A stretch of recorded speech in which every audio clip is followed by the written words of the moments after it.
What you're about to see is a matter of human record. Explain it? We cannot. Disprove it? We cannot. We simply invite you to explore with us the amazing world of the unknown, to take that one step beyond.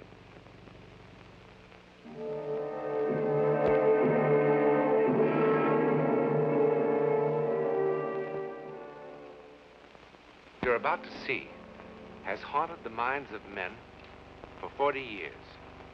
A miracle or a soldier's fable? You decide.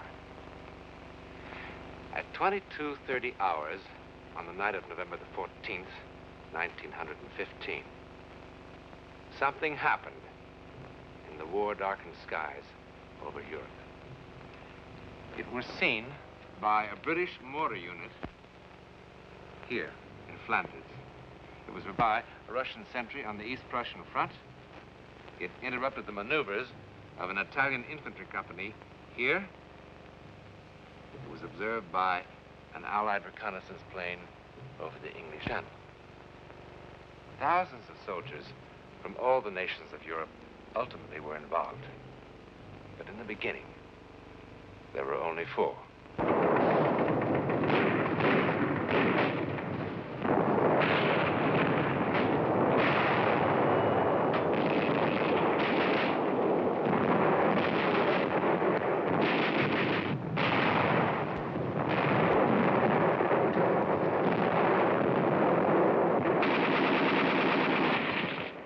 4 French soldiers, an unimportant patrol on a trivial mission, set out on this gloomy November night in 1915 to attack a minor mortar position, kill a few enemy soldiers, and return to its lines. Indeed, a modest beginning for what is now just seconds away.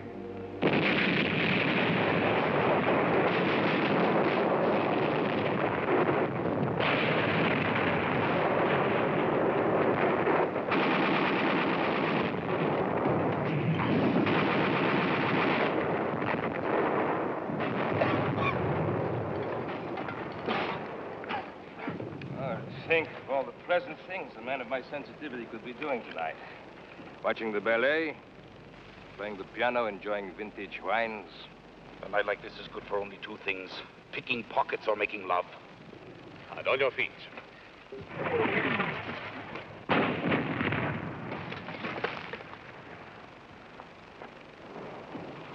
On your stomach, on your feet, on your stomach, on your feet. Oh, what an unpleasant war.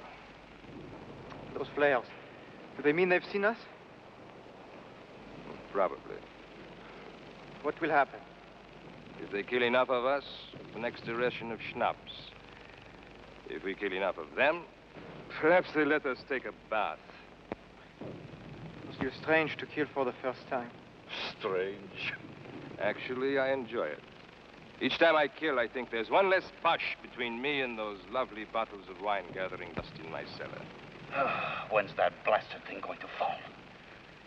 Probably hanging from a parachute. Where do you see a parachute? How can it just hang there? It's so bright. Come on. Burn up. Fall.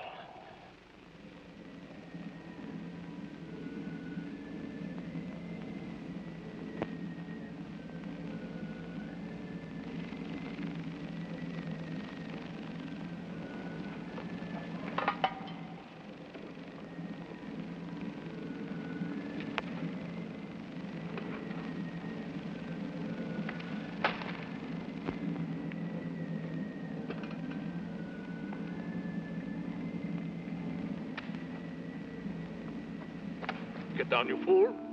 Get down, you'll get your heads blown off. Come back here. Come back, pick up your guns. Come back here. What are you running from? It is only a dirty Boche trick. It is just a flare.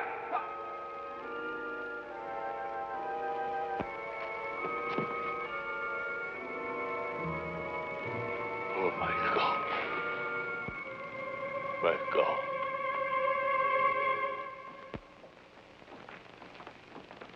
On your feet. On your feet, you up. At ease, as you... No need for formality. I'm Captain Tremaine of the Adjutant General's office. I've been appointed to defend you at your court-martial tomorrow. Tomorrow? What's the big hurry? It's the cooks they should court. They're poisoning the whole army. I don't know why they chose me. My practice was civil law. What do I know about a mess like this? It's reassuring to know that our defense is in such good hands. Well, there's not much of a defense, soldier. Obvious what happened. The charges say it all. Cowardice in the face of the enemy. Cowardice! It wasn't that at all. Quiet. Show respect. But I wasn't afraid. I mean, I was at first, but it wasn't that. Do you know who the prosecutor is? Major Lamar of the High Command, that's all. I've just been a captain for the last 2.5 weeks. I don't suppose the captain would be demoted if he should lose his case. Oh, don't worry about that. He'll lose all right. It's bang, bang, bang for us. Well, how can I win? It's all here in black and white. At a time when the Boche are defeating us everywhere, Lamar will eat me up alive. Well, I'll do the best I can. But you'll have to be absolutely honest with me. No need to hold back anything. Sergeant Vai, look at this record. I just don't understand it. The Croix de Guerre. What happened? How could a brave man like you run from the enemy? Ask the others. I'm asking you.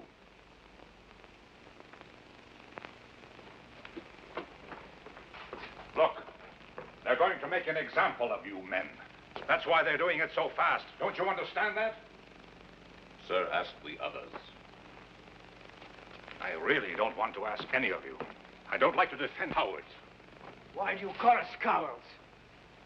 What did you want us to do? At first, I was blinded by the light. I couldn't see anything. And then I wasn't in the shell hole anymore. I wasn't. I was home. Home? Yes. I was home. No, it wasn't my imagination. I was really there. It was morning. I was in the kitchen. Mama was pouring milk for breakfast. And Papa was putting on his working shoes and talking about the day's work. My little sister was there. And through the window, I could see the sun, the way it hit the fields. And a flock of birds. I was home. And I was happy. And then I felt the rifle in my hand, and I thought, what am I doing with this? So I threw it away. I was home. In the middle of the battle, a light blinds him, and then he's at home. Has a doctor examined this boy lately? Look, why don't you let us alone? Did we ask for you?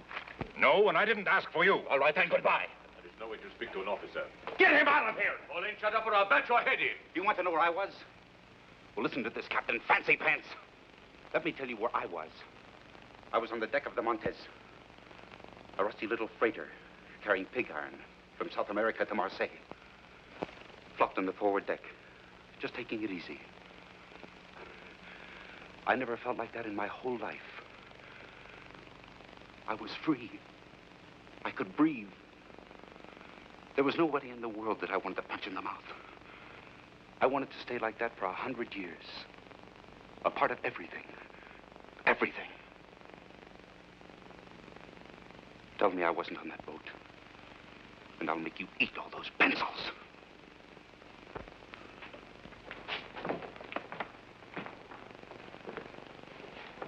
I'm sorry, sir, but what can you expect in today's army? When that flare burst, I really didn't see a thing. Well, that's better. Then why did you run? Somehow the air had changed. It had become soft and warm like a summer's night. In November? Oh, Logic told me it was freezing cold. And yet I felt a warm breeze on my face, and my feet were no longer cold. And the air was suddenly filled with all sorts of remarkable scents. Tangerines, night flowers, dust, the way it settles after it's been watered down. And I think even incense. The kind my aunt used to burn under her favorite saints in church. Feast of odors after the stink of war. I felt an exaltation, a love of life. And the gun in my hand suddenly, well, it suddenly felt obscene.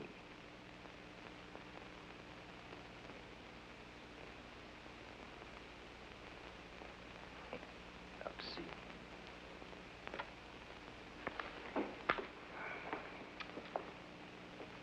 Sergeant, sometimes on a patrol, it's no secret, the men take along a little brandy in their canteens to keep warm.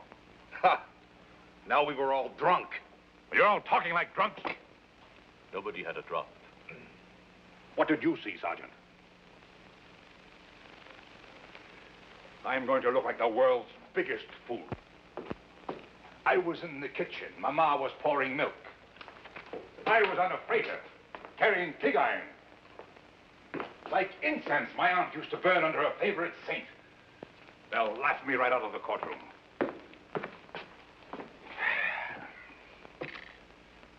All right, let's begin again.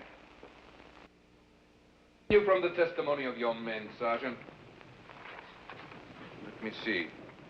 Ah, yes. It wasn't what I saw or smelled, but what I heard. The light could have come from many things, but not the singing. I don't know what they were singing, but it sounded holy, and it was beautiful. I started walking to where I could hear the voices better. Now, all this would be hilarious as a music hall sketch. But within the sound of enemy guns, I find the humor rather hollow. And I am more than a little surprised that the defense counsel would insult the intelligence of this court by introducing such trash as evidence. It's what the men told me. And what does the sergeant say? What did the sergeant see, hear, or smell? I heard the Bosch cannon and machine gun. I smelled, well, there was a dead body in the shell hole. I saw a flare that lasted a long time. Have you seen no other flares that lasted a long time? Not like this one. Maybe it was a new Bosch invention. It stayed there for I don't know how long. It was cloudy, and the flare cast shadows against the clouds. Well, at last we're beginning to hear some sense. You and your men were frightened by shadows and you ran. Is it correct? Yes, I suppose so, sir. Well, we should thank the sergeant for putting an end to all this nonsense once and for all. You're excused. Thank you, sir. One moment. The defense counsel has already questioned the witness. Just one more question, sir. You agree with Major Lamar that you and your men ran from the enemy? Well, sir, there was this shadow. You saw the shadow and you and your men ran. That's what you just said, correct? Yes, sir. Then I charge you with perjury. What else could it have been but a shadow? I am referring to this. On the direct examination, you said, here we are, we walked back to our lines. That's right. What's right? Walked or ran? If I may say so, the distinction is a small one. Sir, these men are on trial for showing cowardice in the face of the enemy. A coward does not walk. Walking made them heroes? Would you have the courage to walk across a battlefield? I beg your pardon, sir. I know that I would not have such courage. I admit I am as confused as anyone by the testimony of these prisoners. When I first talked to them, I thought they were trying to make a fool of me. And what made the captain change his mind? Nothing, but that there's an incredible sincerity about these men. It has been my experience that men on trial for their lives are always incredibly sincere. Nevertheless, I insist that the records show that they walked. That the aforementioned soldiers are guilty of having shown cowardice in the face of the enemy. And by a unanimous vote, this court condemned them to the penalty of death by shooting, as provided for by the Code of Military Justice. This court is adjourned. Aye. Face. All right. What?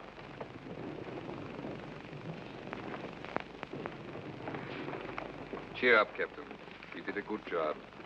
better than they deserved. Are you sure that's all it was, sir? All what was? I mean what the sergeant said, that the shadow was caused by a flare. Of course. The rest is rubbish. Be sensible. What else could it have been?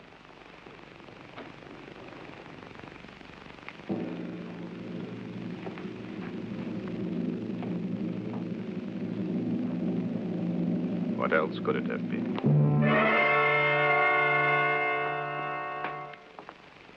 Good morning. Is it? It's difficult for us to tell down here. I'm going to see the commanding general and try to get a stay of execution. You don't sound hopeful. I'll do my best. I think you will. And that's most curious. Why? I'm a lawyer, that's why. When you first came down here, you wanted to spit in our eye. But in the courtroom, and now. And don't tell me you actually believe our outrageous stories. I don't know what I believe. Anyhow, while I'm in town, I could mail your letters if you wish. When do they get rid of us? It's scheduled for 1400 hours.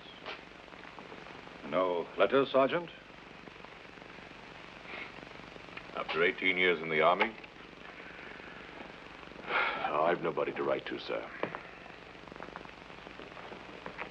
Sergeant, is that all it was? Just a shadow? If I told them I saw Noah's Ark passing by, would that have saved us? No, I suppose not. Oh, Captain, you could do me a favor. When you go into town, you could get me a bottle of good cognac. Something really first-rate, I mean. I would like to have one last taste of first-rate cognac.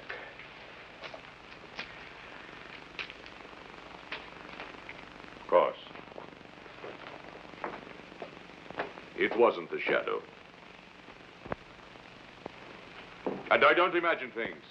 I'm as hard-headed as an ox. What I saw, I saw. When I looked up, the flare was still burning bright. And there, as big as the sky itself, was the face of the first man I ever killed. He was an Algerian, maybe even younger than me. And if I didn't cut his throat, he was going to cut mine. Then he was dead. His eyes were staring up at me. That's what I saw.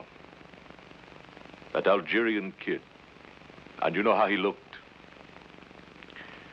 And if he was saying, "It's all right, my friend. It wasn't your fault."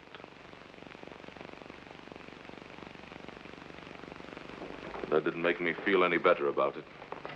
For there I was again with a gun in my hand and a belt of grenades around my neck. And if it wasn't my fault that Algerian kid was dead, well, then whose fault was it? You think I would say something like that in court and let them laugh at me, too?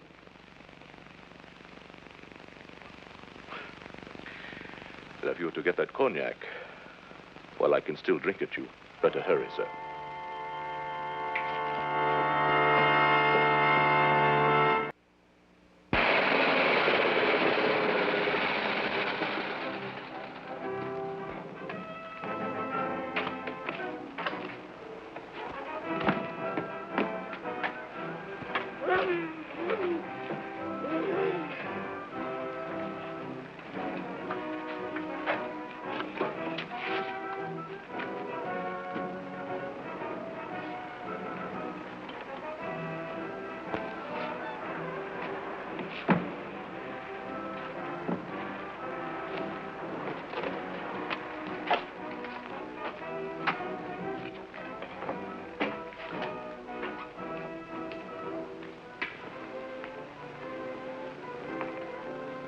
Could the captain spare a cigarette?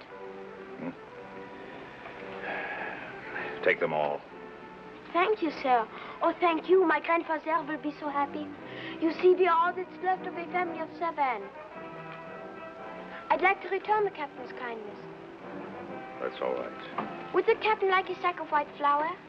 At a reasonable price. No, thanks. Or fresh butter or eggs? May have a fine Polish ham. Does the captain need any potatoes? A gold watch, in perfect condition. Solid gold. Bite it. Not after 2. Can't be that late. 10 after 1. My grandfather thanks you for the cigarettes. Can you get me some cognac? But of course. It's got to be first class. First class cognac is expensive. Doesn't matter. I'm not bringing them anything else. Pardon? I've got to have it right away. Have to be back at the prison before 2 o'clock. Our house is at the edge of town. Get in. I'll direct you.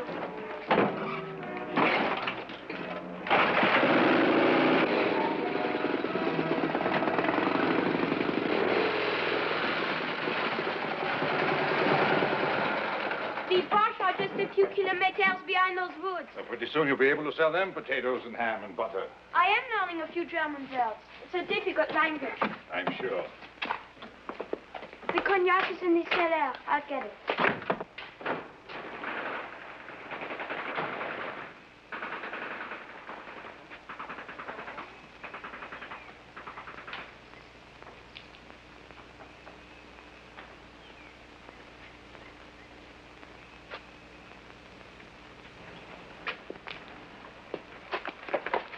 You do not need a gun. I threw mine in the river.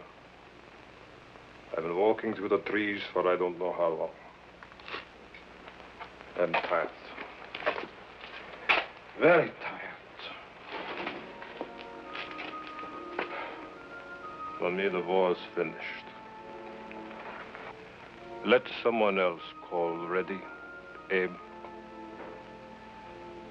and let someone else call fire. And let someone else watch 10 young soldiers of the fatherland fall dead on the parade grounds. What? Warning to cowards, says the field marshal. An example. Let someone else do it. What are you talking about? What if they were telling the truth? What? Cowards. They didn't look like cowards. What are you talking about? What if each one really did see something? See something? What? You wouldn't believe me. See something? What? Where? What? There will be no execution until further notice. I'll give you my reasons later. Yes, I sent you an official order. When were you meant to be executed? Sometime late today. Operator. Operator. I want to talk to someone in the International Red Cross. Someone with authority to contact the German commander of this sector. Hurry. This is an emergency. Of everything that happened, perhaps the final miracle was the chance meeting of 2 enemy soldiers because a sergeant wanted a taste of cognac. Within 24 hours, similar reports were coming in from all over Europe. Actually, no one was ever sure of what happened in the sky that dark November night. Ours is one version of the story. There are many others. But the one fact to remember is that more than 1,000 men did see or sense something.